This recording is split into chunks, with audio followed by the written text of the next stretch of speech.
In this video I'm going to be riding some of the off-piste single track and some of the single track at the cafe side. I'm going to be starting at Haldon Forest with stage 2 of the Enduro event, and then I'll be making my way to the cafe side for stage 3 and 4 of the Enduro event.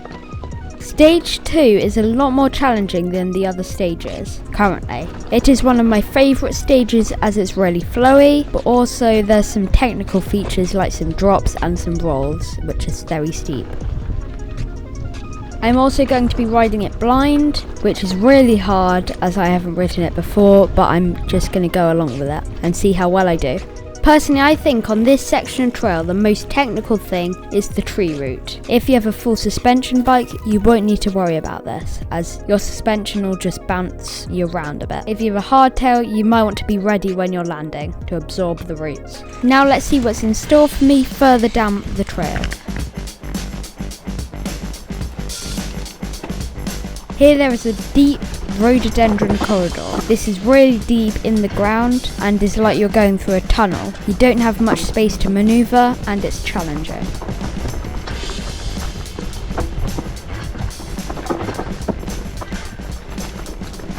Here there is a steep slope.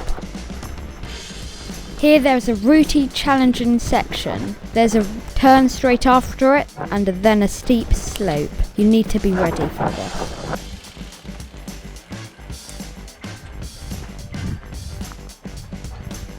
From the other angle you can see how difficult this section is. This area is tight to manoeuvre but is okay to ride and not too challenging if you take the right lines. If you don't know how to take the right lines or want to know how to take the right lines, my video will be linked in the top right corner of your screen and also down in the description below. This is one of my favourite sections. If you're on a hardtail it's not so fun, but when you're on a full suspension it's one of the nicest things. There are some big drops and rocky rock gardens that can catch you out. This is where you might start to push your bike to your limit if you're going quite fast, depending on what bike you have and how much suspension travel you have, or the grip of your tyres.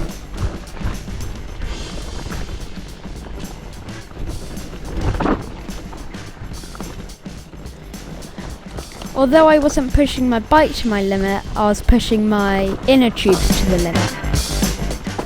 And not long later I was pushing my bike up the hill with a flat tyre. Flat tyre now? Perfect, let's get that fixed. So the tyre's completely gone. All flat. Although I had an inner tube, I didn't have the right tool to undo the wheel. As I didn't want to pedal up the hill with a flat tyre, as I might damage the rim or the inner tube more, I reluctantly pushed my bike up the hill back to the car park. When I got home I took my wheel off and then I took the inner tube out of the rim. After I put my new inner tube in, I found that I was still losing air at exactly the same spot where I had my old puncture and that my new inner tube had had a hole. As I didn't have a new inner tube and I couldn't be bothered to put my tyre back on again and take the old inner tube out, I reluctantly took to my local bike shop the tube on my bike and tell me what the problem was. They said the problem was running too low pressures on my tyres. As I have plus size tyres, I wanted to run them a bit lower so then I could get better grip, but I'm now going to check them and keep them at least above 25 psi. We are now here at cafe side, which is behind me. So I'm going to give it a try. Let's see how it is for the first time. So this is stage 3 of the event, and this part takes place at cafe side if you didn't already know, and this is not one of the most technical stages which are at cafe side. Stage 4 is, but this stage has lots of fun sections. Let's see what it's like. There are a few parts where you can jump or you can just roll over. You might be able to see how much my handlebars are shaking because of all the rocks on the trail. Although this part might not look very challenging, as it's in the woods and there are some tight trees, it's quite challenging. So you need to stay focused and watch those handlebars on the trees.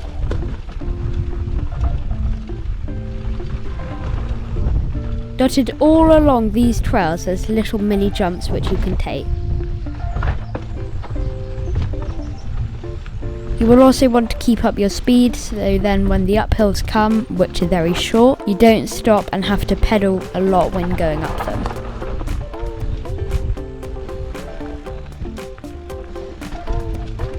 The line I took here wasn't very good, as I nearly went over the other side of the berm. Here there's a mini jump which you have to take, and you're not dropping far.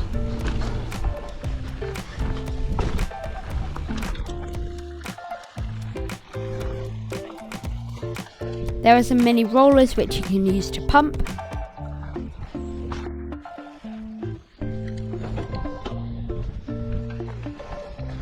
Here there is a more technical downhill section with a rock garden at the end, which is quite hard to see.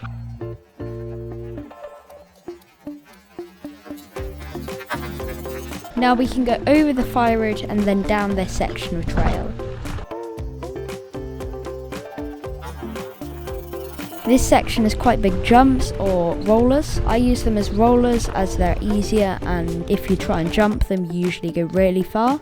Here I nearly went off the side of a trail and nearly crashed into a tree. If we continue down the rest of the trail, there's a jump which is optional. This jump is quite big and fun, so you can get some big airtime if you go on it. If you go a bit further down, there's a small lip which you can use as a jump or you can use to pump. If we continue down the rest of the trail, there's a really steep, slippy, rooty and challenging section. This bit you need to be ready for, as you're most likely to slide a lot. So have your brakes on hand and ready to use. Now let's move on to stage 4 of the route. The start of stage 4 is really easy if you have the right gear and pedal the right amount of times depending on what terrain and what line choice you take.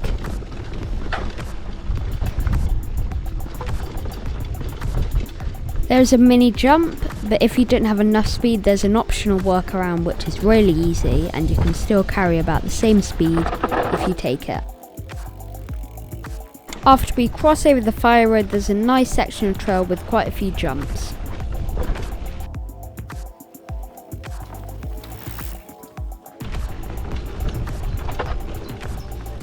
After that you can carry quite a lot of speed round the berm and then up the hill. Although the hill might look a bit big, it isn't really, and you can continue your speed really easily.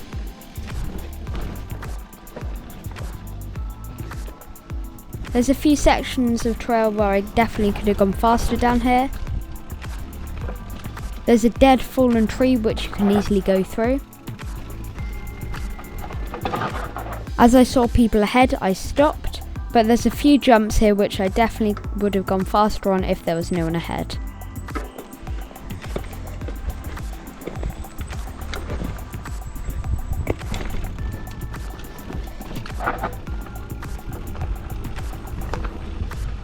Here there's a mini tree jump with some rocks at the start, so it's not too challenging to take off. Here you can carry loads of speed down this section of trail.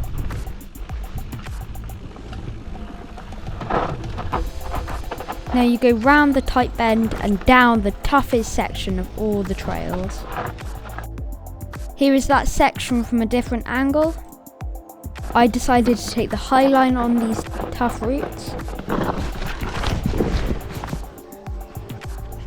And that was not a good idea, as my front wheel slid down the hill, and so did I.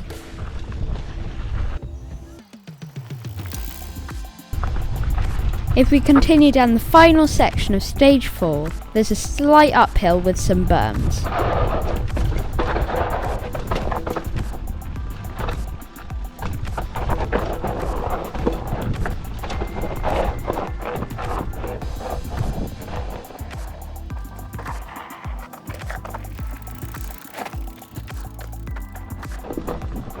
Now we can go over the bump,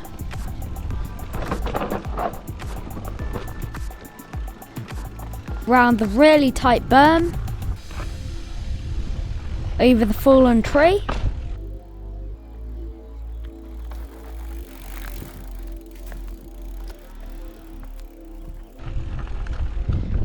and down the very final few meters of the trail.